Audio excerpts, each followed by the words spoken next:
17 febbraio, buongiorno Sicilia da Michele Cucuzza e da Luca Ciliberti, buongiorno. Gli argomenti di oggi: una nuova legge sul fine vita in Toscana, ultimi echi di Sanremo e poi ancora a Ragusa un nuovo stabilimento per prodotti alimentari senza glutine. Ma intanto le notizie dell'ultima ora. Cominciamo dall'Etna. È stata una domenica tra suggestioni e disagi. La cenere vulcanica ha naturalmente avuto i suoi effetti sull'aeroporto di Fontanarossa, con decine di voli dirottati su Palermo, e per questo la Regione ha messo a disposizione numerosi autobus per trasferire i passeggeri da Palermo a Catania. Intanto è ovvio, il fronte lavico avanza e attrae curiosi e turisti, ma bisogna fare attenzione. Vediamo.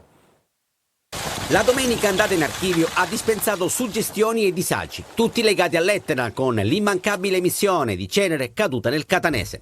L'eruzione, iniziata l'8 febbraio scorso, sta regalando immagini mozzafiato che attraverso i social fanno il giro del mondo, mentre la colata lavica continua inesorabilmente il suo cammino verso valle. Spettacolo, ma anche problemi che solo in queste ore stanno pian piano rientrando.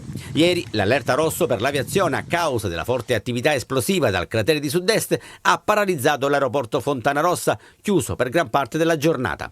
Numerosi voli sono stati dirottati a Palermo. L'unità di crisi della SAC ha disposto la chiusura degli spazi corrispondenti ai settori C1 e C2, con parziale ripristino dei voli in arrivo a partire dalle 6:30 di questa mattina. In pratica atterreranno circa 10 aerei l'ora, con possibili ritardi in arrivo. La restrizione dello spazio aereo, comunica SAC, sarà fino alle 15. Nessuna restrizione invece per le attività di volo in partenza. Operativo e senza limitazioni l'aeroporto di Comiso. Intanto la protezione civile di Adrano, dopo un lungo sopralluogo, segnala come il fronte abbia superato quota 1900 metri, avvicinandosi al rifugio Galvarina, oltrepassando la pista altomontana, che è uno sterrato che percorre l'Etna da ovest ad est.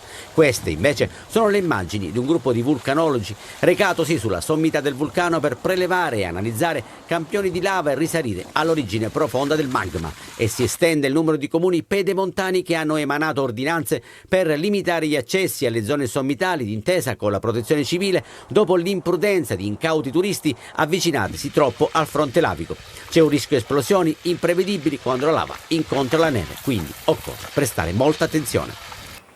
Queste le ultime notizie sull'aeroporto di Catania. Dunque, tutte le partenze sono ok. Per quanto riguarda gli arrivi c'è un parziale ripristino fino alle 15, parziale ripristino, quindi se dovete partire dovete telefonare alla vostra compagnia prima di andare in aeroporto a Catania. Tutte le partenze, ripetiamo, invece sono regolari. Gli arrivi sono quelli che sono un po' parzialmente in discussione. Luca, tu hai altri aggiornamenti su questo? Sì, Michele, ovviamente i giornali parlano di questa emergenza dovuta all'eruzione vulcanica, però si tengono, come diciamo noi, abbastanza larghi, no? Perché insomma le notizie in divenire non consentono alle chiusure, appunto, alle chiusure dei giornali dare le notizie certe. Quindi, come dicevi tu, la situazione è in evoluzione, emissione di cenere lavica, questa è la Sicilia, lo vediamo all'interno delle pagine, non c'è richiamo in prima. Emissione di cenere vulcanica dall'Etna, dirottati o cancellati decine di voli. Riusciamo a vedere ieri che ha avuto più disagi, diciamo, sono stati cancellati ovviamente i voli in arrivo da Fiumicino e da Milano Malpensa, che sono quelli, diciamo, più pieni, in qualche modo più trafficati. Altra notizia la troviamo sulla Gazzetta del Sud, eccolo qua in pagina, sempre all'interno. Stop agli aerei in arrivo, dirottati su Palermo 21 voli. Questo è un numero abbastanza importante, anche storicamente legato a questa emergenza. Diciamo, non capita spesso di vedere dirottati nel giro di poche ore 21 voli, tutti su Palermo. Come dicevi tu, la società di gestione consiglia ai passeggeri di verificare la situazione. Beh, sembra inevitabile. Adesso veniamo invece a questo sconcertante episodio che è successo al fine settimana a Catania, a scuola, all'Istituto Petrarca. 2 insegnanti sono state picchiate dai genitori di un alunno. C'è la solidarietà del sindaco trentino che questa mattina visiterà la scuola. Vediamo il servizio. Un'indagine dei carabinieri della compagnia Fontanarossa ed una interna dell'ufficio scolastico regionale per la Sicilia, perché non si tratta di un'aggressione qualsiasi, ma di un autentico raid punitivo. Protagonisti i genitori di un alunno della primaria dell'Istituto Comprensivo Francesco Petrarca di via Pantelleria a Trappeto Nord, uno dei quartieri catanesi con il più alto tasso di dispersione scolastica.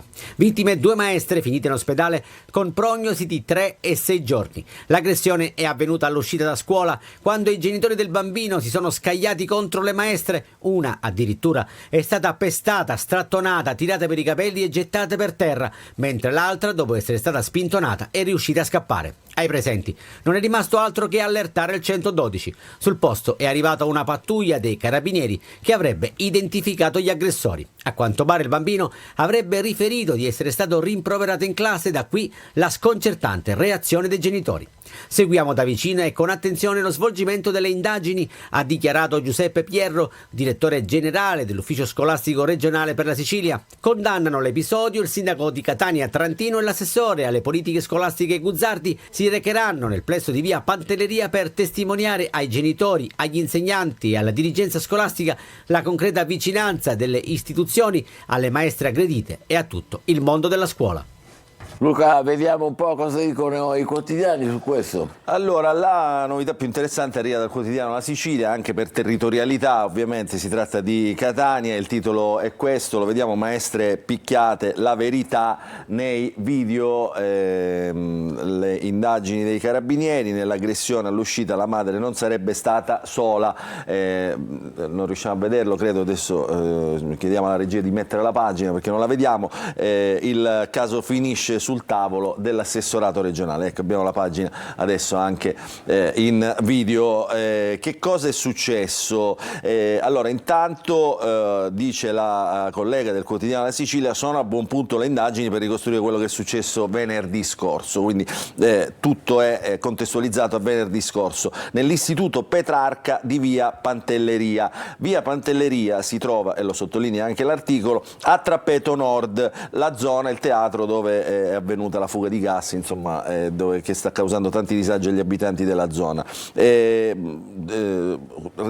racconto, come si è svolto, il movente non è chiaro, però la donna avrebbe reagito al racconto, tutto da verificare, del figlio che avrebbe accusato la maestra di averlo rimproverato in modo violento. Questa è, diciamo, la causa scatenante di questo litigio. Poi sulle condizioni della maestra ferita, è a casa già da venerdì e i medici del pronto soccorso del Policlinico l'hanno dimessa con una prognosi di 1 settimana, quindi la maestra oggi non tornerà a scuola ed è sottolineato che oggi, appunto, all'entrata alle ore 8:15 ci sarà quindi tra pochi minuti ci sarà il sindaco Trantino a esprimere solidarietà e vicinanza agli insegnanti ma anche alle famiglie degli alunni. Molto importante. Importante è anche un trapianto riuscito a Palermo, protagonista un giovane catanese che ha potuto festeggiare il suo 19° compleanno grazie a un cuore nuovo. Lascerà l'Ismet di Palermo, dove è ricoverato probabilmente nel corso della prossima settimana. Lì, all'Ismet, ha festeggiato il suo 19° compleanno, ma in realtà, più che un compleanno, era una rinascita. È una storia d'amore e di speranza, non solo di buona sanità, quella di un giovane catanese la cui famiglia ha scelto per il momento l'anonimato, almeno fino a quando il ragazzo non potrà uscire dall'ospedale con il suo cuore nuovo per la seconda volta. Sì, la seconda volta, perché questa è una storia che dura da anni. Aveva 14 anni il giovane catanese quando gli è stata diagnosticata una patologia cardiaca e 3 anni fa, a 16 anni, è andato in shock. Soccorso al Policlinico di Catania è apparso subito grave, tanto da trasferirlo in elicottero all'Ismet di Palermo dopo averlo stabilizzato. Qui è arrivato il suo primo cuore nuovo, ma era un cuore artificiale. Si chiama VAD ed è un sistema di assistenza ventricolare avanzata a lungo termine. Gli è stato impiantato al ventricolo sinistro. Con quel cuore artificiale, a luglio scorso, il giovane si è diplomato con il massimo dei voti. Poi, sabato scorso, il Centro Regionale Trapianti comunicava la disponibilità di un cuore compatibile da donatore. Un intervento complesso, quello di trapianto, iniziato dalla rimozione del cuore artificiale che il corpo del giovane intanto aveva accolto. A distanza di 6 giorni, venerdì, ha potuto festeggiare in corsia il compleanno nel giorno di San Valentino e ora aspetta di poter uscire di nuovo guardando avanti ad una vita normale. Anche noi lo aspettiamo, gli facciamo tanti auguri e in bocca al lupo. Passiamo adesso al calcio, in Serie C, deludente pareggio casalingo per il Catania. Non basta il 12° gol stagionale di Inglese e alla fine il pubblico del Massimino contesta squadra, tecnico e dirigenza. Quel che contava era portare a casa 3 punti, non importava come, dare continuità alla vittoria di Monopoli e tenere il passo di chi sta davanti. Ecco perché il pari 1-1 contro la Casertana lascia l'amaro in bocca, seppure il risultato ci stia tutto, di una partita non facile da interpretare contro un'avversaria chiusa e difficile da scardinare. Con Anastasio out rispetto alla partita di Monopoli, la mossa che non ti aspetti è la maglia da titolare, data ad Alessandro Celli.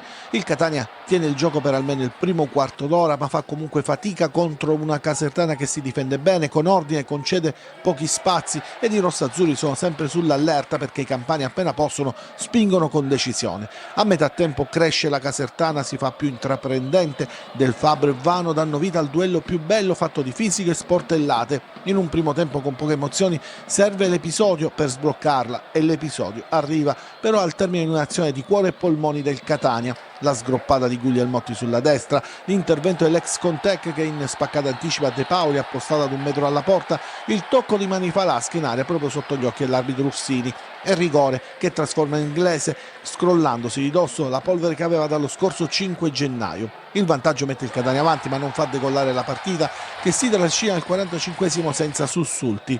La ripresa si apre con una Casertana più determinata e bastano 5 minuti per il pari, ancora su rigore, assegnato per un intervento di Allegretto su Iano e l'ex Mirko Carretta entrato con Deli dopo l'intervallo a freddare Dini e trovare l'1-1. Riacquisita fiducia, la Casertana si rende ancora pericolosa e il Catania per darsi un minimo di scossa deve attendere il quarto d'ora con un tiro dal limite di De Rose, alto, entra Raimo, Percelli, poi anche Coralla e Frisenna, cambia poco, Dini deve metterci Guantoni, ancora sull'Ano, anche se c'era fuori gioco, ma è un segnale, un errore di Gherardi spalanca un'autostrada, ma la Casertana non ne approfitta. I campani però salgono di giri, ancora Iano spaventa con un diagonale, il Catania vive di fiammate come quella di Inglese, il suo destro termina alto, Gega e Luperini sono le ultime carte rossazzurre, carte non vincenti, la Casertana strappa il pari e con merito perché il Catania deve ringraziare Dini che in pieno recupero salva con un miracolo almeno il punticino, poco per le premesse, poco per le ambizioni, una doccia fredda sull'entusiasmo del dopo Monopoli ed i fischi finali lo confermano.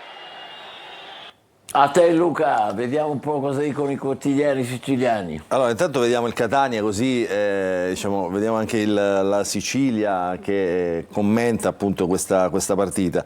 0 titoli, 0 emozioni, quindi insomma tranchant questo titolo, no? Solo un pari piccolo piccolo e il Massimino contesta che diventa anche un titolo, quindi i tifosi che perdono la pazienza. Abbiamo visto 2 rigori, sblocca il confronto il giocatore rossazzurro inglese dal dischetto, 12° gol stagionale, in avvio di ripresa il pari di Caretta dagli 11 metri, poi Dini che è il portiere del Catania compie 2 miracoli. Facciamo vedere come sempre anche la classifica, vediamo dove è posizionato il Catania, esattamente a metà classifica, eccolo qua insieme al Trapani, li sottolineiamo insieme, a 39 punti, a 54 punti invece c'è la capolista Cerignola, quindi sembra ormai veramente in fuga verso la Serie B, poi gli altri dovranno guadagnarsi e giocarsi un posto ai playoff. Questo per quanto riguarda il calcio. Invece andiamo a vedere la prima pagina della Sicilia, vediamo cosa c'è in pagina sulla Sicilia, ma poi in generale anche sui giornali siciliani. Eccolo qua, in apertura diciamo la chiusura del Festival di Sanremo, quindi i conti, chi ha votato per chi, come, in quale modo, insomma televoto, pubblico eccetera eccetera. È bello il titolo però, i conti, riprendendo il cognome del conduttore e direttore artistico del festival, i conti tornano e quindi insomma tutto bene. Alla Rai grande soddisfazione per i dati di Sanremo, delusione per il podio, a sorpresa senza Giorgia, abbastanza commentato, l'abbiamo commentato anche noi ieri. In taglio alto, notizie che riguardano in parte la Sicilia e poi una tragedia che ha fatto il giro d'Italia. Intanto, l'insegnante aggredita, l'abbiamo visto già nell'approfondimento, trova uno spazio in prima pagina, in taglio alto, la mamma non era sola, quindi le telecamere e la mamma non era sola, questi sono 2 elementi di novità che dovrebbero aiutare a far luce su questa vicenda. SOS per un agrigentino, mio figlio malato grave rischia di morire in cella, ai domiciliari per curarsi, quindi chiede insomma, un ridimensionamento della pena, quantomeno nella formula. E poi la tragedia di Acerra, questa insomma la troviamo anche poi, la troveremo anche sulle pagine dei quotidiani nazionali, una bimba di 9 mesi, straziante, veramente muore sbranata nel suo letto dal pitbull di famiglia, non c'erano i genitori, quindi adesso si apre insomma, tutta una questione che riguarda le responsabilità. La rottamazione, questa è una notizia nazionale, rottamazione o IRPEF sulle priorità fiscali ancora scintille tra Lega e Forza Italia, quindi una notizia di politica, le misure del governo in campo sul caro bollette e sul bonus sociale, i nodi ovviamente riguardano le coperture. E poi, questa è una notizia che adesso approfondiremo anche in pagina, le dighe respirano più 34% a fine gennaio, ma nella Agrigentino l'acqua è finita a mare. Insomma, questa è la dura e amara realtà. E poi una notizia così pruriginosa, messa in prima pagina dal quotidiano La Sicilia, il titolo è Il viaggio hot, quindi c'è il racconto della vita da gigolò di un uomo, appunto per le donne il sesso e la ciliegina finale, parla appunto questo gigolò che dice le mie clienti siciliane, possiamo vedere poi magari se abbiamo tempo anche in pagina. Allora entriamo invece nel giornale, all'interno del giornale la questione delle dighe che mi sembra molto interessante oggi perché così raccoglie e mette in fila i numeri che sono quelli poi che danno il senso alla situazione. Nelle 30 dighe siciliane, grazie alle piogge ovviamente, più 34% di acqua invasate. Il record a Lentini è la famosa diga Ancipa della quale abbiamo parlato tanto. Grazie alle piogge 68 milioni di metri cubi in più, ma nell'Agrigentino continua lo spreco, 60 milioni di metri cubi finiti in mare. Eccolo qua.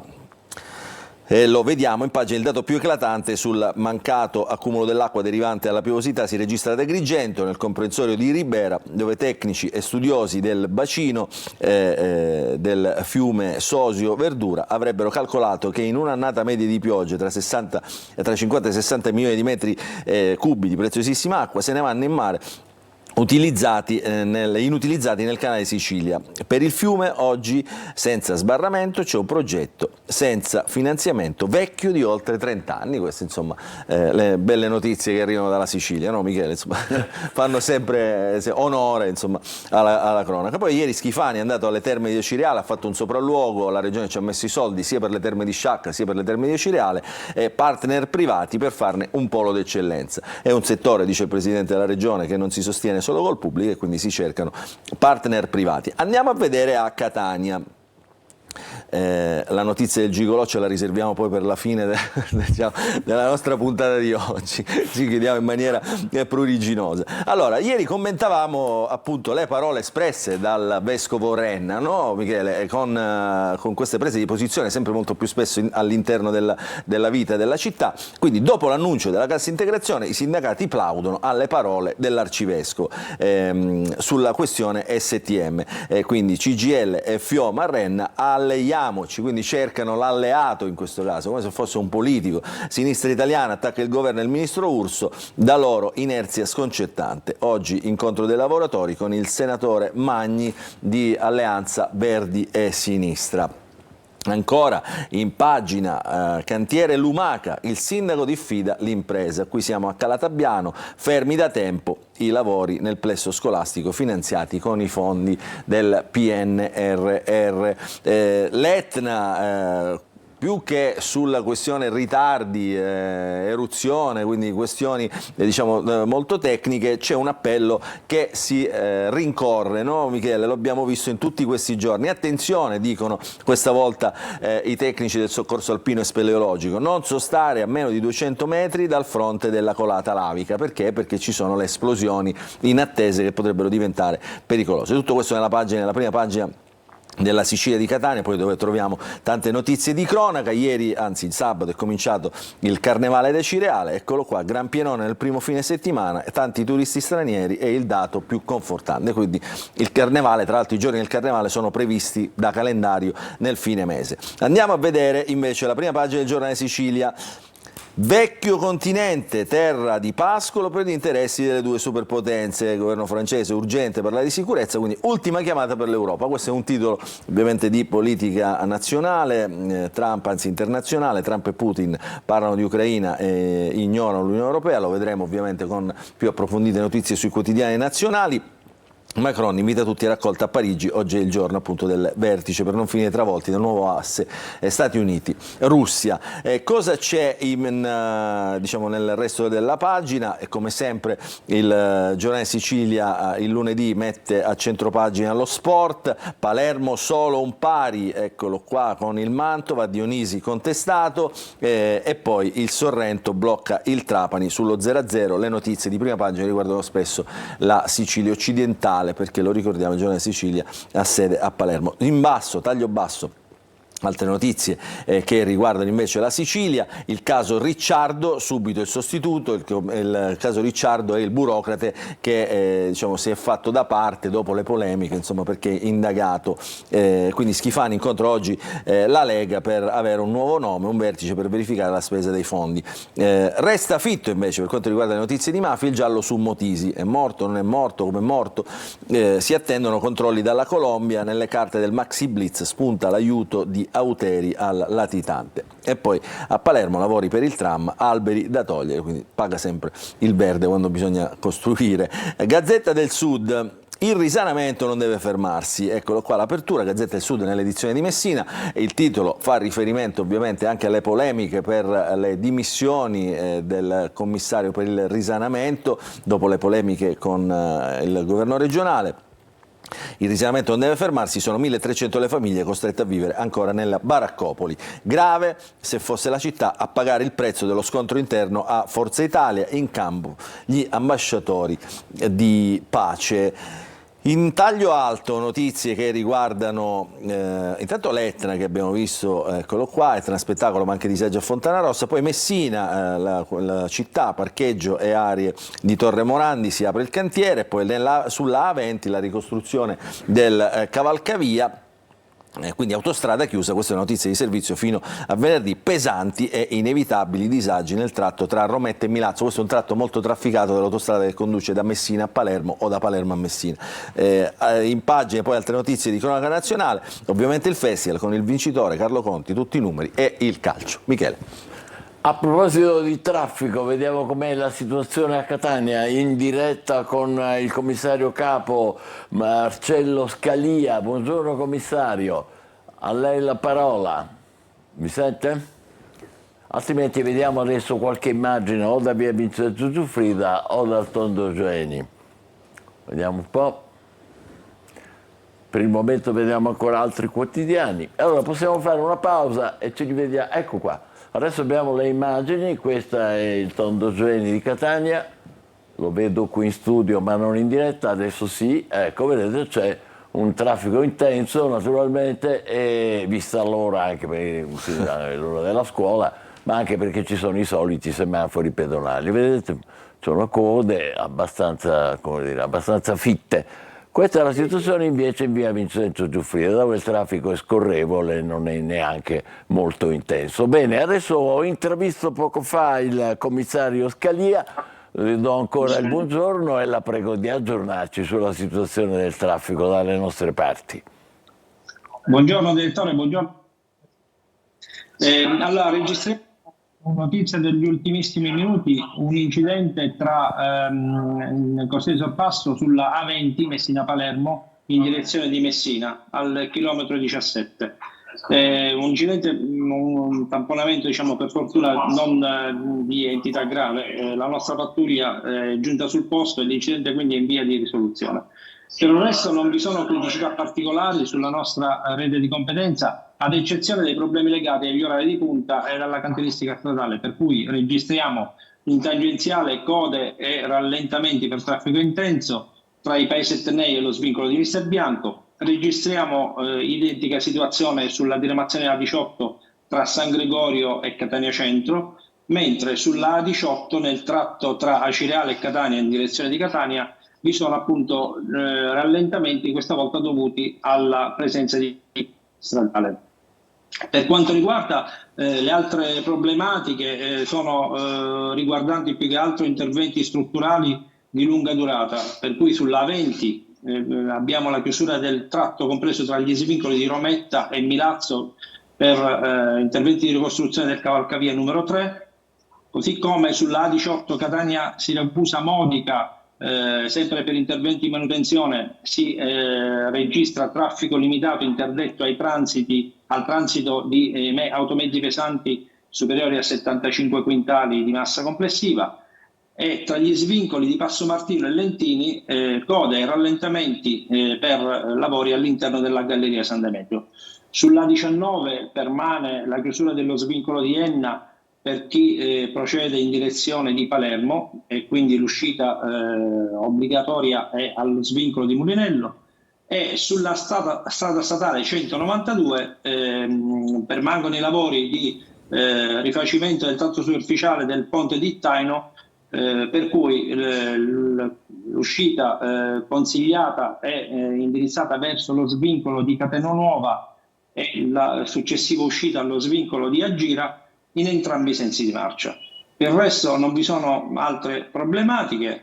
Ricordiamo sempre che l'osservanza del rispetto delle norme del codice della strada è qualcosa che garantisce la sicurezza al volante, per cui auguriamo una buona settimana agli utenti e a voi della redazione. Grazie. Dalla città operativa di Catania è tutto, restituiamo la linea allo studio. Grazie al commissario Marcello Scalia. Adesso facciamo una breve pausa e poi daremo di nuovo la parola a Luca Siliberti per la rassegna stampa italiana. State con noi, buongiorno Sicilia.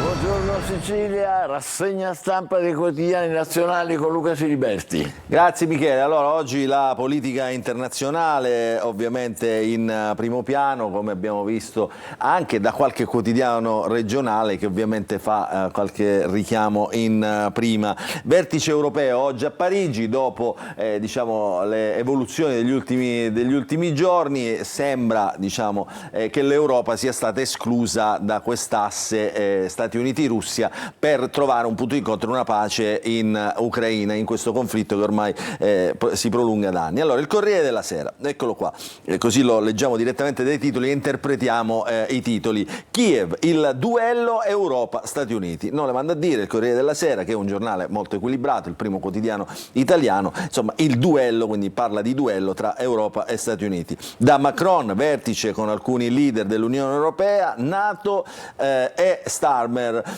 a Riyadh, americani e russi senza ucraini. Vedete, questo è il tema, e da qui insomma si sviluppa poi tutto il racconto della giornata. Meloni a Parigi, ma con riserva, format debole, quindi meglio un consiglio straordinario. La nostra premier diceva: attenzione, se siamo l'Europa dobbiamo partecipare tutti e 27, non solo i più potenti. E allora dentro lo vediamo subito questo titolo: chi sono i leader che oggi si riuniranno? I leader da Macron, eccoli qua.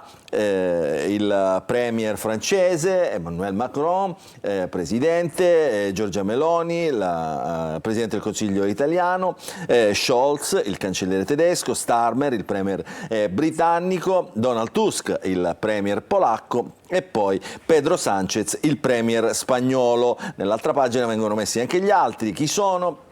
Schoof, che è il premier olandese, poi la premier danese Marianne Fredriksen, e poi Rutte, il segretario della NATO, Ursula von der Leyen, la presidente della Commissione europea, e Antonio Costa, il presidente del Consiglio europeo. Quindi l'Europa con questi paesi tra i più potenti, che come titolano ovviamente di fronte a Trump siamo stati ai fatti, chi reagisce in modo scomposto poi corre il rischio di affondare. Queste sono le parole invece del nostro ministro degli esteri Antonio Tajani. Lui non ne fa i conti appunto con la sua forza. C'è però, eccolo qua e lo vediamo dai titoli di Repubblica, il piano europeo, questo è il titolo. Oggi la risposta a Trump dei paesi dell'Unione Europea, come abbiamo visto, sfida al Cremlino invece, e questa è un'altra notizia che riguarda sempre l'asse, la questione Russia-Ucraina. Oggi si ricorda Navalny, che è stato l'ultimo dissidente di Putin, finito poi morto, insomma la moglie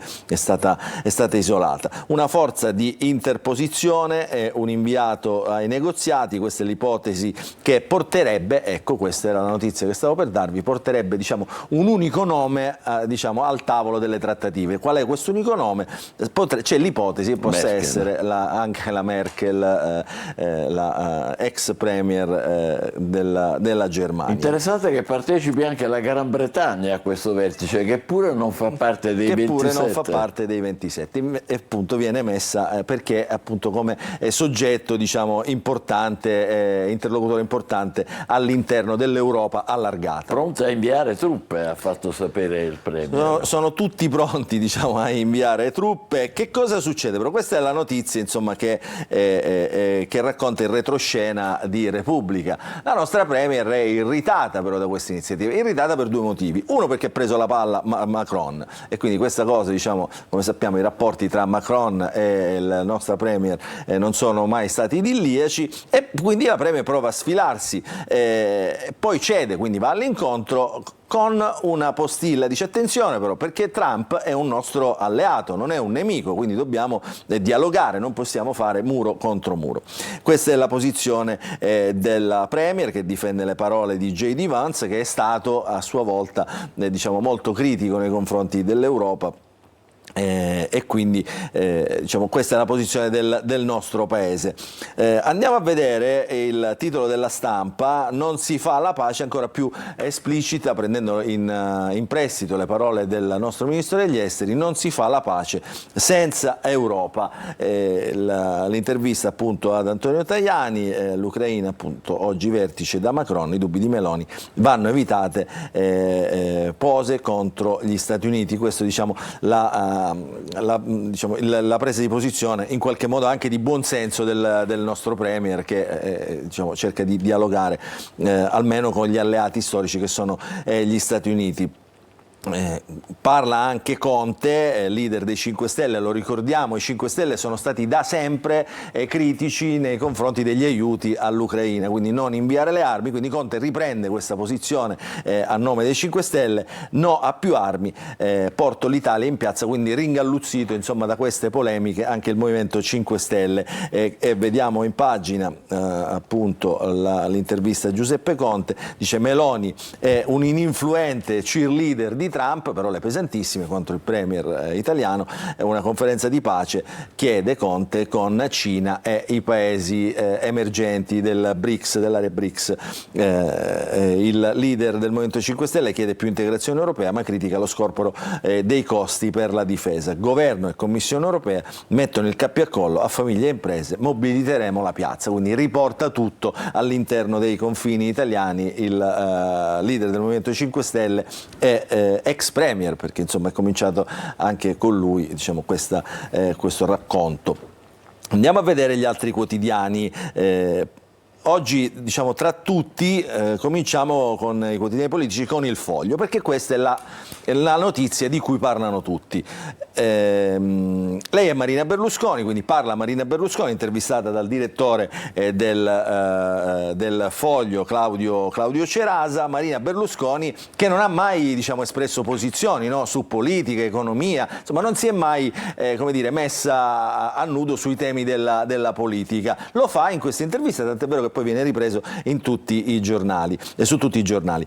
Quindi parla Marina Berlusconi. Su Trump dice: non va demonizzato, ma le sue mosse assomigliano ad atti di bullismo, quindi pesantissime anche queste parole, diciamo, lette in retroscena. La fine della guerra non coincide con la resa di Kiev, l'Italia liberale con meno burocrazia, meno tasse e più liberalizzazioni. I matrimoni gay sono a favore, quindi l'intervista a tutto campo con Marina Berlusconi. Sottolineiamo che diciamo, parla di tutto, perché su questo, no, Michele, quante volte anche noi, diciamo, nelle nostre conversazioni ci siamo chiesti se Marina Berlusconi potesse scendere in campo, diciamo, molto interessante questa intervista, anche per le cose che dice. Sembra un manifesto politico, no? Esatto.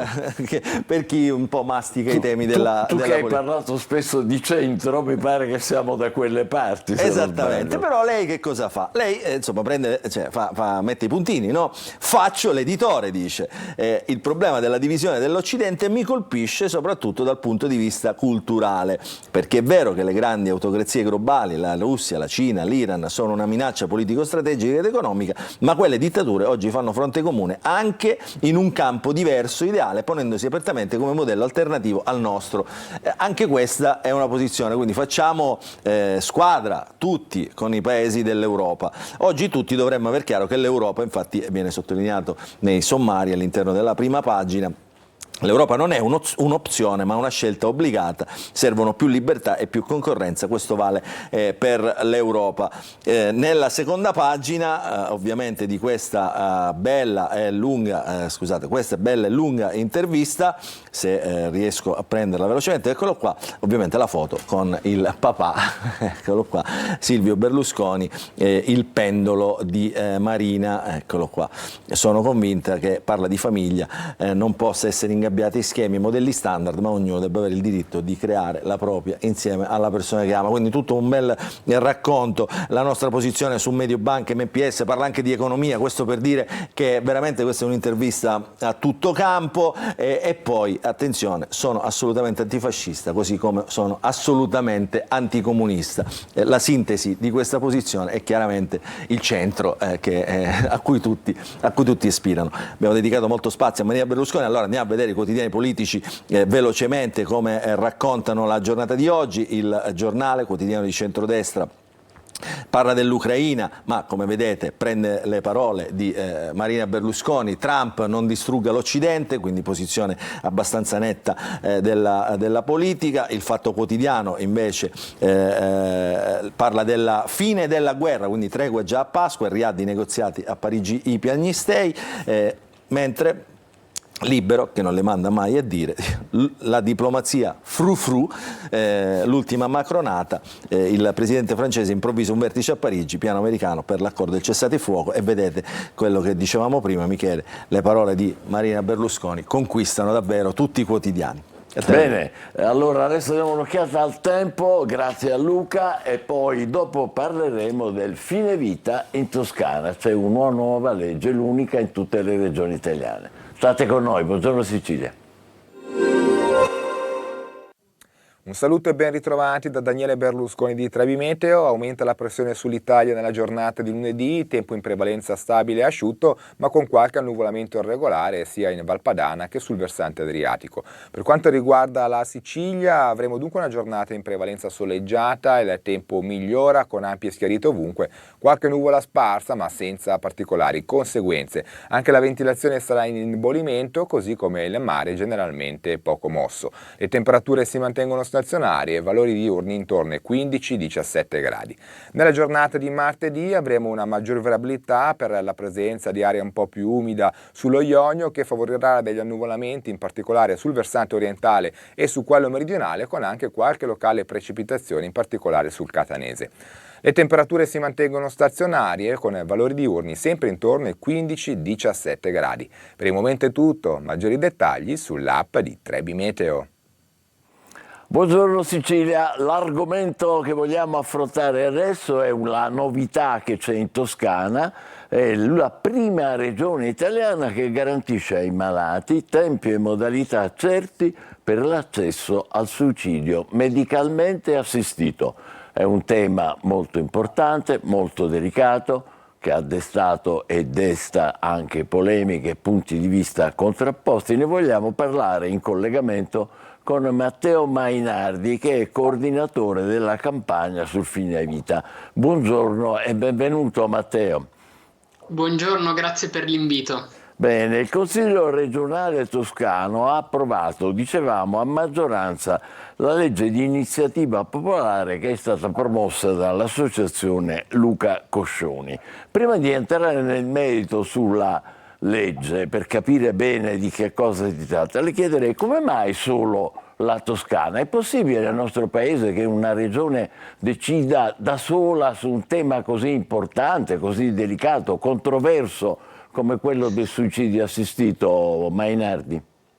Allora, la domanda è perfetta perché diciamo purtroppo in queste giornate non si è riusciti a spiegare una questione fondamentale che la Toscana, come giustamente ha detto, è la prima regione che ha legiferato e ha dato dei tempi e delle procedure certe, ma il suicidio medicalmente assistito è già legale in tutta Italia, in tutte le regioni dal 2019, da quando la Corte Costituzionale è intervenuta sul caso, ricorderete, Cappato DJ Fabo, con l'accompagnamento di DJ Fabo da parte di Marco Cappato in Svizzera. La Corte Costituzionale nel 2019 è intervenuta e ha di fatto aperto al suicidio assistito in Italia. Cosa succede ora? In Toscana le persone che hanno i requisiti e vogliono accedere al suicidio medicalmente assistito, grazie a questa legge ora sanno di avere 30 giorni di tempo in cui devono avere una risposta. In tutte le altre regioni invece dipende addirittura non solo da regione a regione, ma da ASL ad ASL. Noi abbiamo visto ad esempio nelle Marche procedure che sono durate fino a 2 anni per la verifica di quelle condizioni. Siamo arrivati nel Friuli Venezia Giulia con i tribunali che condannano le regioni e le ASL ad andare avanti con le procedure di verifica, condannando addirittura la regione al pagamento di 500 euro al giorno per ogni giorno di ritardo. Quindi la situazione in giro per l'Italia è a macchia di leopardo. Il Parlamento dovrebbe legiferare, lo dovrebbe fare in realtà da anni. Ricordiamo che il primo appello di Pier Giorgio Welby e la prima risposta del Presidente della Repubblica su questo è del 2007, quindi stiamo parlando di quasi 20 anni fa. Il Parlamento non ha voglia di legiferare, non ha voglia di addentrarsi in questo tema, che è vero essere un tema divisivo, ma se la politica non discute di temi divisivi non si capisce di che cosa dovrebbe discutere, ed ecco che quindi intervengono le regioni. Ecco, Mainardi, allora vediamo un attimo che cosa hanno deciso in Toscana. Rimaniamo lì così ci facciamo un'idea un po' più chiara, con il massimo rispetto naturalmente per chi non sta bene, per chi soffre, per chi è malato e naturalmente anche per chi dissente da provvedimenti di questo genere. Ecco, chi può decidere, se fossimo residenti in Toscana, chi può decidere e procedere per questa strada così dolorosa ma anche importante?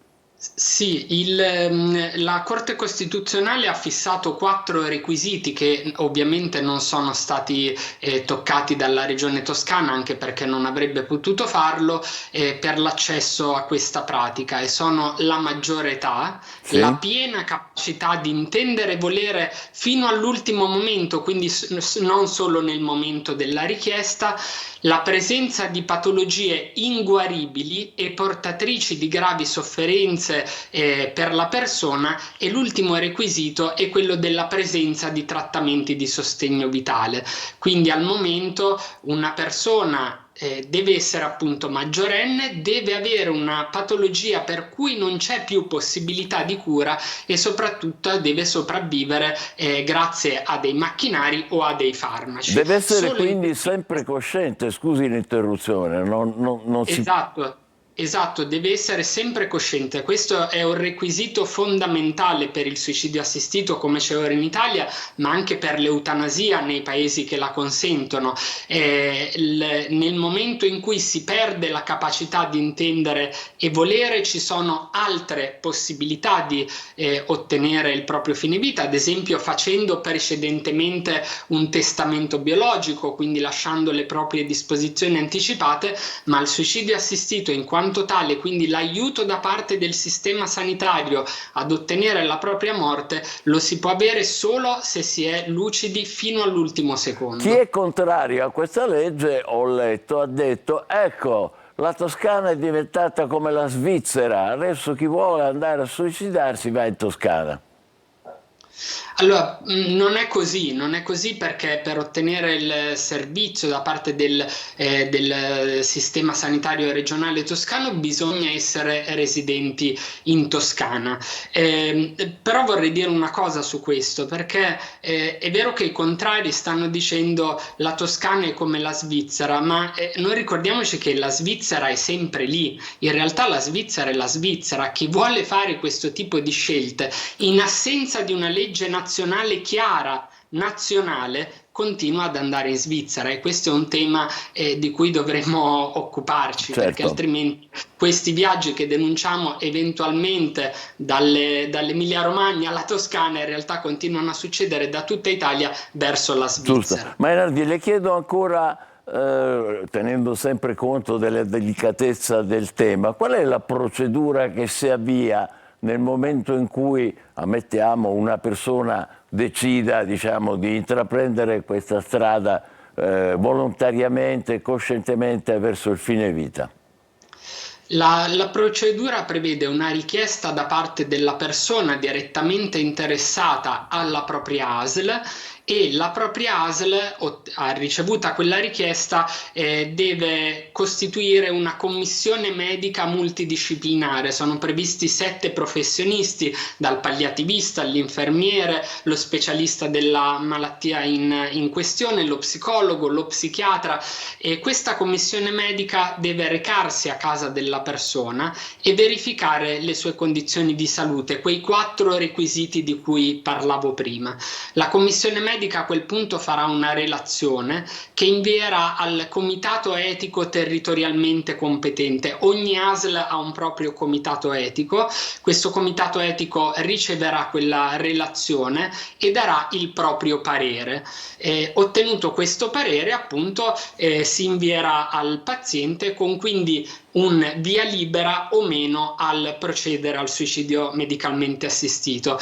Qui in realtà poi succedono diverse cose. Una volta che arriva il via libera alla persona, la persona può decidere se confermare quella scelta, se non confermarla, se tenere quel via libera e magari usarlo più avanti quando la situazione peggiorerà. Ovviamente quindi si può anche si può anche ripensare, c'è il tempo anche di eventualmente, come dire, rivedere la propria decisione. Oppure passerà talmente tanto tempo che uno alla fine dice mamma mia, lasciamo perdere questa cosa così terribile, così delicata come questa. Come stanno le cose su questo? Allora, purtroppo questo succede nelle regioni che ancora non hanno una legge. I tempi si allungano talmente tanto che a volte la persona addirittura arriva alla morte prima di ottenere il via libera o il diniego. Però quello che dice è centrale: la persona può ripensarci e cambiare idea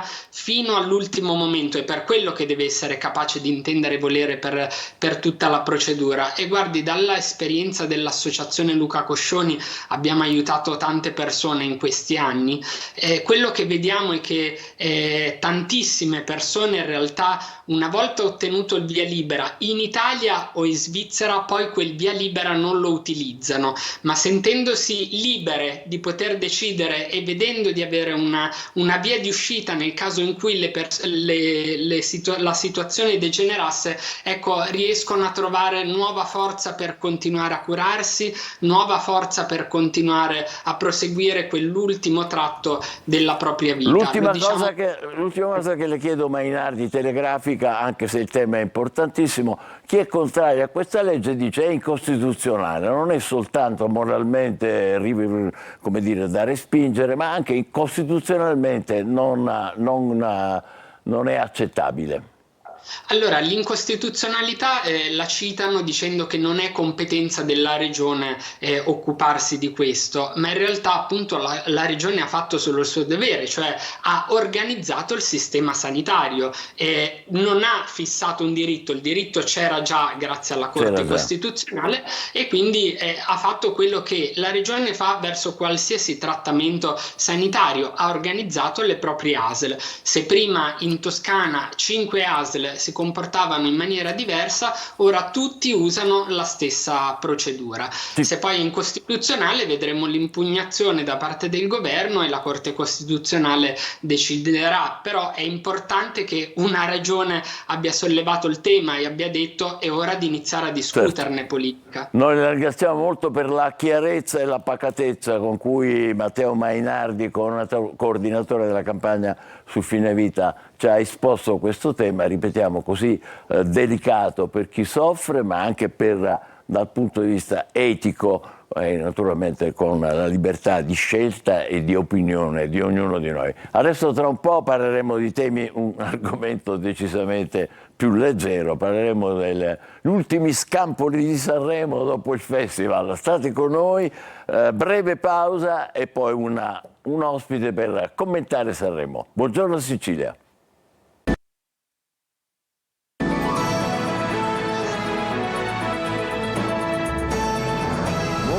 Sicilia, ultime battute su Sanremo, è 3 giorni che se ne parla, lo facciamo anche noi per chiudere un po' questa eterna discussione. Ci aiuta Paola Quattrocchi, speaker di Studio 90 Italia. Ciao Paola, benvenuta. Buongiorno a tutti, grazie dell'invito, sono molto contenta di essere qui, di commentare con te, con voi il Festival di Sanremo. Altrettanto. Allora, vittoria inaspettata e sul filo di lana quella di Olly, non è così? Allora, diciamo che sicuramente la vittoria di Olly è stata abbastanza è stata carina, perché molti se l'aspettavano, molti pensavano che fosse Giorgia la vincitrice, però tra i ragazzi si vociferava comunque la sorpresa e quindi in tanti speravano anche nella vittoria di un giovane e di Olly. Ecco, ma chi è Olly e che cosa canta? Che musica fa Olly e chi è? Allora, Olly è un ragazzo che proviene da diversi talent, che figlio di un magistrato tra l'altro e di avvocati, che ha vissuto la sua vita studiando e che finalmente con la sua semplicità è riuscito a ottenere sicuramente il risultato che forse non sperava, ma che probabilmente per alcuni aspetti devo dirti che meritava, nonostante ci fossero delle canzoni indubbiamente molto interessanti al Festival di Sanremo. È tornato il cantautorato importante, con dei significati e con dei testi importanti, come per esempio la canzone di Bruno Risas, che esprime questa felicità, questa paura di perdere questa nuova felicità anche attraverso il pensiero dei figli, di vedere crescere questi figli. Però tornando alle classifiche, la delusione di molti è quella di non vedere sul podio, diciamo, né Giorgia né Achille Lauro, per esempio, che erano dati per favoriti. È stato il televoto a rovesciare i pronostici, come dicono molti? Ma probabilmente anche quello ha contribuito, probabilmente forse il voler pensare che la canzone di Giorgia somigliasse troppo a quella di Lucio Dalla, probabilmente forse l'ha penalizzata, nonostante lei abbia detto che in realtà sapeva che la canzone, l'ha detto in conferenza stampa, sapeva che somigliasse a quella di Lucio Dalla e ne era fiera. Ecco, lei ha commentato così quando le è stato detto che la canzone era praticamente simile. Ecco, però, altra osservazione fatta da tutti, le donne sono scomparse, non ce n'è neanche una nei primi 5 posti. Elodie ha detto non è giusto, questa è colpa appunto del televoto. Che ne pensi? Tu che sei una donna, oltre a essere una importante commentatrice dalla tua Studio 90 Italia.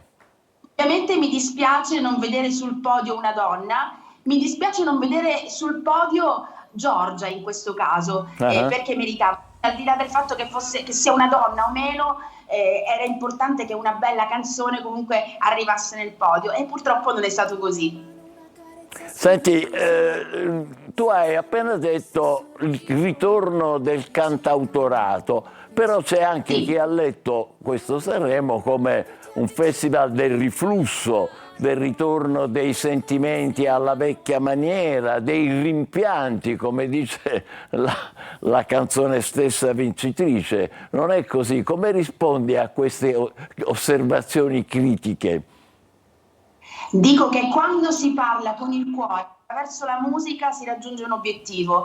C'è chi ha parlato di amore in tante sfaccettature, c'è chi lo ha fatto attraverso il ricordo della madre, come nel caso di Cristicchi, c'è chi lo ha fatto, come dicevo prima, Bruno Risassa, attraverso il vedere i figli crescere, c'è chi l'ha fatto per la vita come Gabbani, c'è chi l'ha fatto con la nostalgia, come è stato per quanto riguarda appunto Olli, ma c'è tanto amore, quindi al di là del fatto che si dicano delle cose su alcuni brani, sicuramente l'amore è stato al centro dell'attenzione non c'è quest'anno. dubbio. Per fortuna un'eccezione, forse l'unica, da parte di una donna è quella di Marcella, che ha cantato una canzone, come si dice, tosta, su come deve essere la donna oggi, indipendente, combattente, anche perché i tempi sono quelli che sono e noi uomini non ci comportiamo molto spesso in maniera giusta nei confronti di voi donne e delle volte addirittura in maniera tragica. Che ne pensi della canzone di Marcella? Secondo me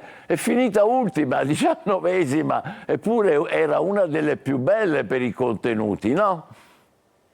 Sicuramente arrivando ultima farà parlare ancora di più di sé e quindi il risultato c'è.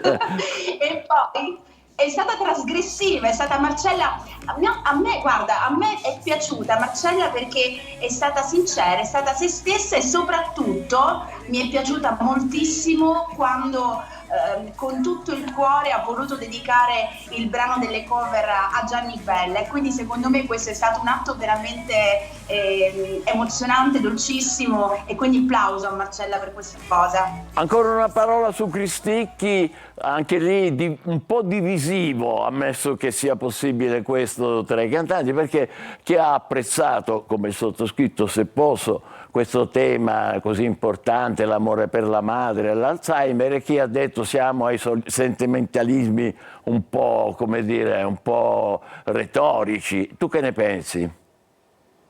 Credo che Cristicchi sia un cantautore, non esattamente un cantante, e quindi lui ha voluto rappresentare la sua anima attraverso la sua esperienza e attraverso questo brano. È un brano che tocca le corde dell'anima davvero, che per chi ha vissuto determinati momenti sicuramente arriva dritto al cuore. Per chi non l'ha vissuti magari può immaginarli, però Cristicchi non è un cantante che vuole essere commerciale. Cristicchi è Cristicchi, è così come lo è stato in passato con la canzone precedente del Festival di Sanremo, e tuttora torna, è tornato nella sua...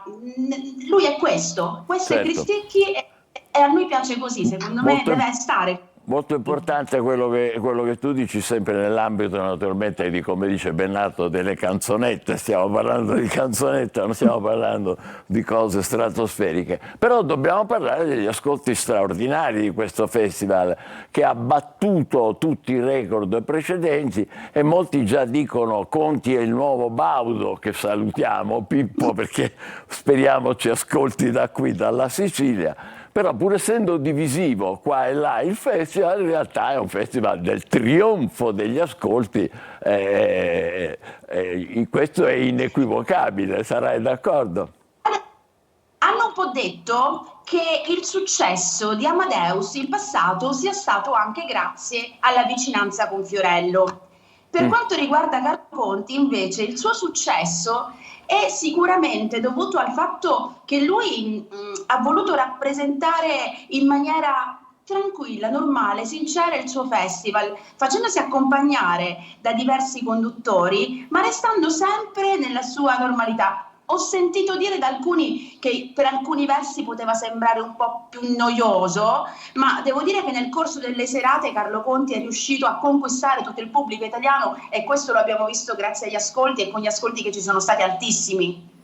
Giusto. L'ultima cosa, grandissime, come dire, presenze fuori gara, voglio dire, parliamo del Papa, parliamo della pace con il duetto fra Noah e la cantante palestinese, la Balti che si è presentata con grande impeto malgrado la sua malattia, il teatro patologico, per finire con Benigni, insomma c'è stato veramente di tutto, vero?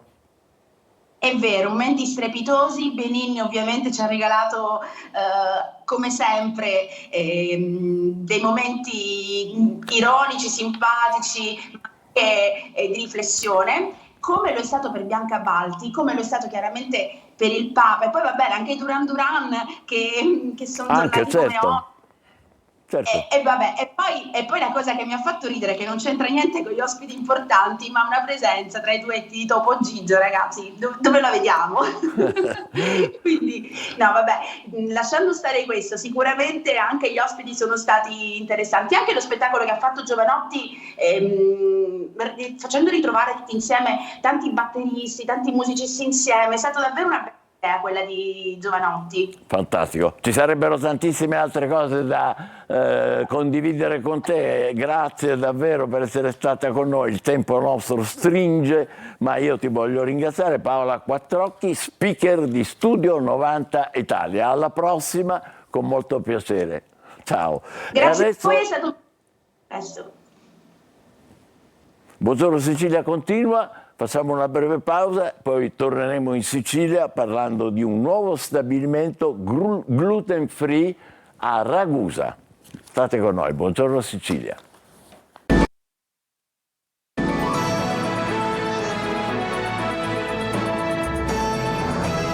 Sicilia, con noi un ospite, si chiama Luca Roccasalva, è un imprenditore molto conosciuto a Ragusa che ha inaugurato nella zona industriale un nuovo stabilimento che produce prodotti alimentari, fa prodotti alimentari gluten free, come si dice. Che cosa significa? Significa che in Italia ci sono 600.000 persone che non reggono alla proteina di grano, di orzo, di segale, fa male al loro intestino tenue, creando quindi diciamo disagi piuttosto importanti. Si chiama la celiachia questa malattia, tutte cose risapute ma che è bene riassumere per parlare di questo mulino che era un'eredità di famiglia che voi avete ammodernato. Come? Allora, io ho ereditato l'azienda molitoria di mio padre e volevo uscire da un settore che non mi era congenito per quella che era la mia preparazione, per me che sono un eclettico, per cui per un'esigenza di mia figlia di dover mangiare senza glutine, io così da neofita e avendo una base di conoscenza di ingredientistica mi sono messo lì una sera e ho cominciato a impastare. Il risultato è stato facendoli provare a una mia amica che non aveva mai mangiato un prodotto così.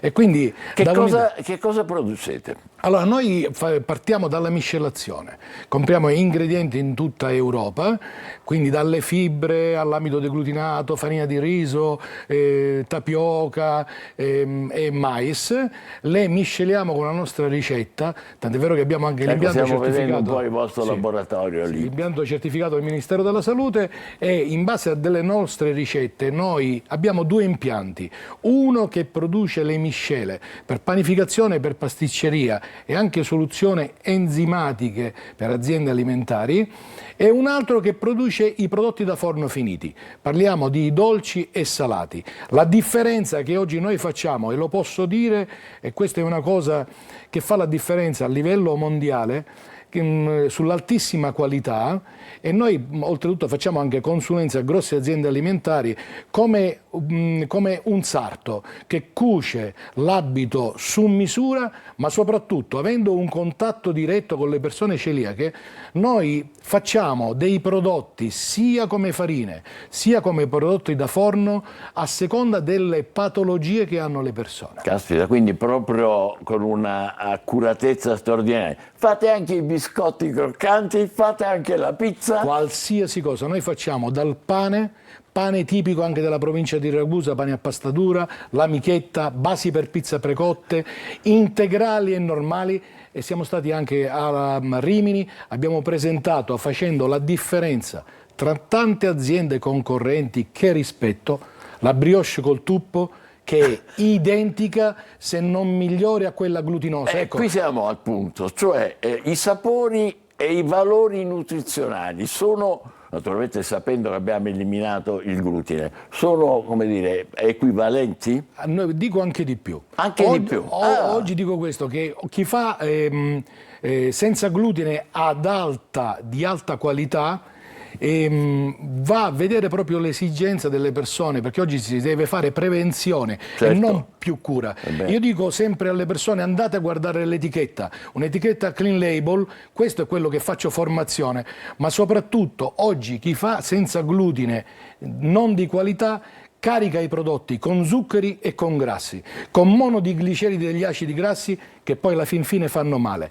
La nostra filosofia è venire incontro alle persone, fare un prodotto di altissima qualità ma rispettando la salute e il benessere dei nostri clienti.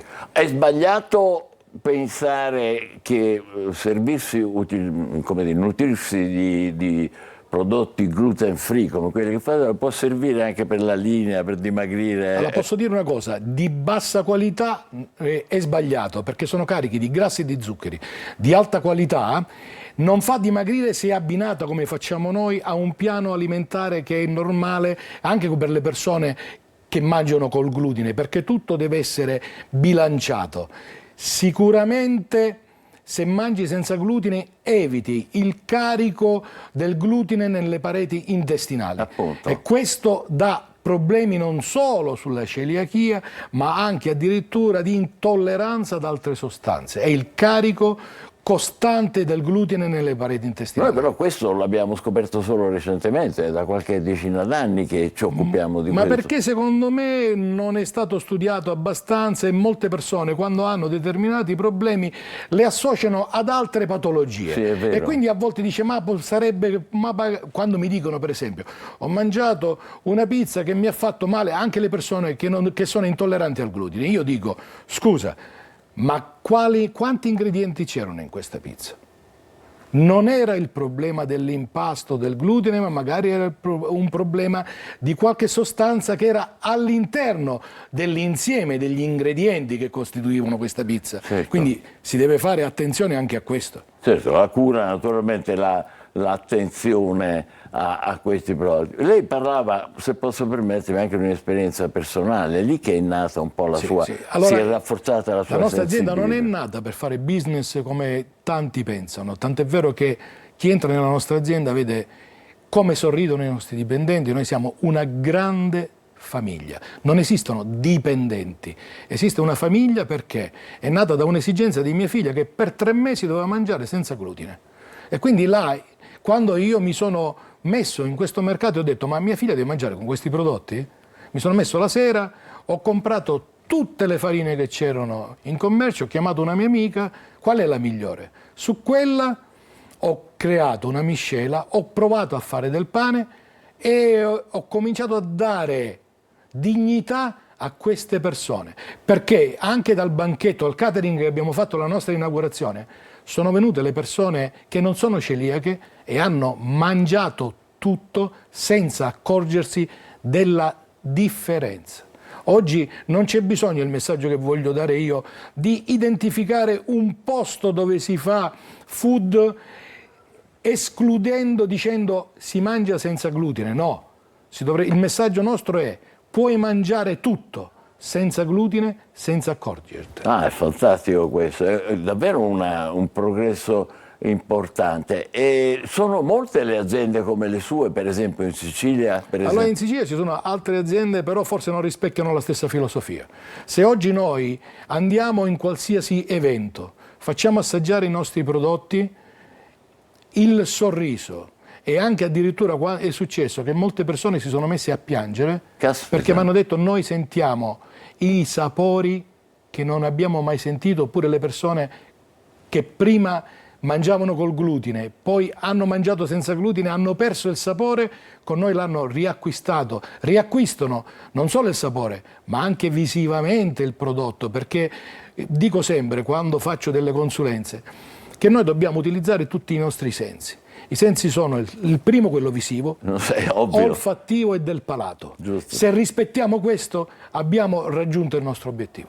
Beh, direi complimenti per tutto quanto a Luca Roccasalva, imprenditore gluten free, come si usa dire, prodotti senza glutine a Ragusa, davvero ha arricchito molto la nostra conoscenza. Grazie. Sono sicuro anche che molti di noi hanno voglia di mangiare senza glutine. Ve li pur farò non provare avendo personalmente. questo problema. Grazie, buon lavoro e complimenti. Adesso è il momento del nostro almanacco.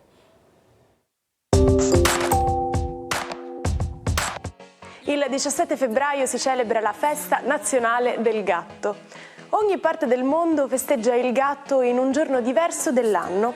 In Italia la ricorrenza nasce da un'idea della giornalista di Tutto Gatto, Claudia Angeletti, la quale propose ai lettori e alle lettrici di scegliere un giorno per festeggiare i gatti.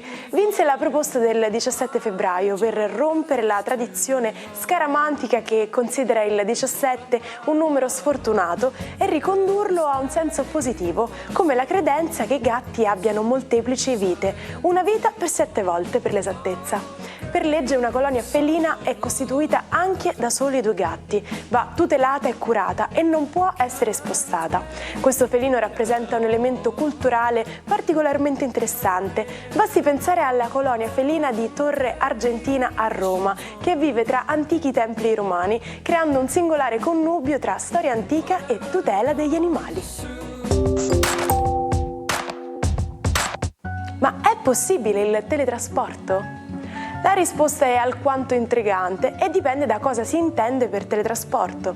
Se ci riferiamo al processo di trasporto istantaneo di materia attraverso lo spazio da un luogo all'altro, allora mi dispiace ma non è ancora possibile. Tuttavia, nel mondo quantistico esiste qualcosa che si avvicina davvero parecchio e si tratta dell'entanglement quantistico, cioè quel fenomeno per cui 2 particelle, come gli elettroni, se sono state a contatto rimangono correlate tra loro anche a 1200 km di distanza. Questa è la distanza per cui è stato riportato che un intervento su una particella modifica istantaneamente anche l'altra, come se potessero quasi comunicare tra loro.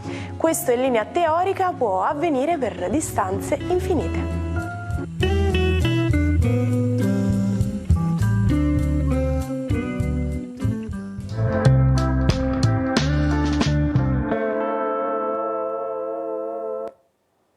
Ritorniamo in diretta. Avete sentito poco fa che il 17 non è un numero sfortunato, oggi è 17 e quindi consideriamo una fortuna invece avere la possibilità di dare la linea a Marco Amato. Ciao Marco.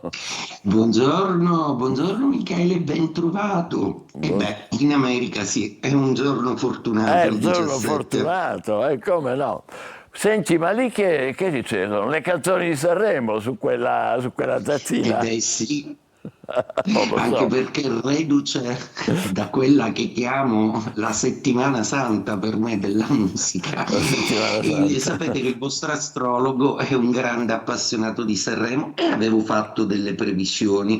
E beh, sono molto contento di aver vinto 2 volte. Una volta professionalmente perché avevo detto Toro e Cancro, e beh, Olli è Toro. Ecco. Ma sono contentissimo di aver vinto anche col cuore perché sperticatamente ho tifato per Lucio Corsi, che è arrivato secondo e che secondo me ha riportato proprio la professionalità del cantautorato in questo Sanremo molto denso, discusso, chiacchierato e pieno di tanti spunti. Un successo strepitoso per questo Sanremo che, come avevo aggiunto, sarebbe stata all'insegna del pianeta Urano, il pianeta dei cambiamenti e degli imprevisti. Una assolutamente magistrale conduzione di Carlo Conti, ma decisamente tutto quello che Sanremo quest'anno ha portato sarà uno spunto per il futuro migliorativo. Anche lì comunque faccio presente che la seconda posizione aveva ascendente Cancro e Luna in Pesci, quindi un'ottima attitudine zodiacale rispetto alle previsioni. Il vincitore, da bravo Toro, si è accaparrato assolutamente tutto il sostegno di una parte del televoto che è assolutamente stato fondamentale. Una Toro su cui gli imprevisti invece hanno gravato decisamente è stata Giorgia, grande assente nella top 5, anche Achille Lauro e Cancro, e anche lì le polemiche sono state notevoli. Ancora una volta il gioco zodiacale mi ha soccorso decisamente. Sono molto contento e soddisfatto però perché questo Sanremo ha portato comunque una nuova qualità, perché i testi delle canzoni e gli spunti delle canzoni sono state decisamente molto ad alto spessore. Ed ecco che il lunedì lo iniziamo con un'elegante e splendida luna in bilancia. La luna in bilancia che fa trigono con un sole in acquario, quindi viva i segni d'aria da questo lunedì, Gemelli, Bilancia, Acquario. Cosa accade nello zodiaco per Ariete? Decisamente importantissima questa luna, proprio perché essendo in opposizione vi fa riflettere sui vostri sentimenti. Toro, reduce da tutta una serie di imprevisti, cambiamenti, successi e cose che vi hanno sconvolto, questa settimana è decisamente una settimana molto più calma, molto relativa alla pace. Gemelli, decisamente ottima questa configurazione, mi fa iniziare con amore e passione questa settimana. Cancro, è una luna di quadratura, quindi attenzione, ridimensionarsi. Leone, luna amica e compatibile, per cui oggi, cari Leone, sarete più comunicativi, la relazione soprattutto al lavoro sarà molto favorita. Vergine, è una luna che parla di economia e di cose importanti a livello pratico, attenzione agli inghippi che Urano presenta. Bilancia, una luna nei vostri gradi vi rende protagonisti della giornata ed oggi trionferete come? Con i sentimenti e soprattutto un senso di protezione. Scorpione, è una luna molto intuitiva, oggi vi rende ridanciani, assolutamente empatici a tutti i bisogni delle persone che avete accanto, per cui siete un faro. Sagittario, decisamente una luna compatibile che parla di amici e di senso di squadra, sfruttatela bene. Capricorno, luna di quadratura, nostalgia e riflettere sulle mosse strategiche che avete fatto nel passato. Acquario, ottimo per voi, segno d'aria, assolutamente favorevole questa luna, il sole dalla vostra parte, cosa volete di più? Anche Venere dice la sua. Forza Acquario, innamoratevi. Pesci, decisamente una luna distante in gradi, tanto da lasciarvi un po' in panchina oggi. Oggi però osserverete benissimo tutto quello che sta intorno con grande intuito e sagacia. E detto questo, auguro a tutti un buon inizio settimana. Buona giornata Michele, buongiorno Sicilia. Grazie Marco, anche a te buona giornata, buongiorno a tutti. Per chi si fosse messo in contatto con noi soltanto adesso, è il momento delle Luca News. Oggi partiamo con una notizia seria, perché poi se no ci dicono diciamo, scherziamo sempre. Allora, l'Italia Imprese, questa è una notizia veramente importante che pubblica La Stampa, cioè che cosa succede? Un italiano su 2 ha un debito, guarda qua, da 35.000 euro e paga 278 euro al mese, diciamo come tassa fissa, ecco, cioè, che vuol dire che tutti gli italiani ormai praticamente, un italiano su 2, si indebita per comprare qualche cosa, cioè fanno gli acquisti a rate. Queste le regioni, diciamo, dove ci si indebita di più. La Sicilia è nella media rispetto al resto del paese, ma cambiano ovviamente anche le proporzioni dei redditi, e qui insomma un po' di storie, diciamo, poi delle rate, queste le storie delle rate che diventano insostenibili, alcune testimonianze, no? Gente che perde il lavoro, gente che si separa, insomma, poi queste rate, insomma, bisognerà onorarle. Andiamo invece, ti faccio vedere un'altra notizia. Stasera Rai 1 omaggerà la Sicilia di Montalbano con Alberto Angela, quindi un evento, diciamo, per la televisione. La meraviglia immutata della Sicilia di Camilleri e Montalbano, un racconto dell'isola da parte appunto di Alberto Angela sui racconti, diciamo, sui libri dello scrittore. Da Modica a Marzamemi, in un incrocio di generi tra documenti e fiction. Molto interessante, no? C'è anche il famoso commissario Montalbano che racconterà i luoghi suoi, quindi i luoghi della Sicilia. E poi, per finire, avevamo annunciato, il quotidiano La Sicilia oggi fa una bella inchiesta pruriginosa, diciamo. Ci sei arrivato. Ci sono arrivato, volevo un po' così, lasciare così, creare suspense. La vita da gigolò, perché questo è uno dei tanti mestieri, sai come li chiamano? I sex worker, eccolo qua, guarda. Il gigolò rappresenta una fetta del variegato mondo dei sexy worker che in Italia non è regolamentato. Quindi il titolo è Vita da gigolò.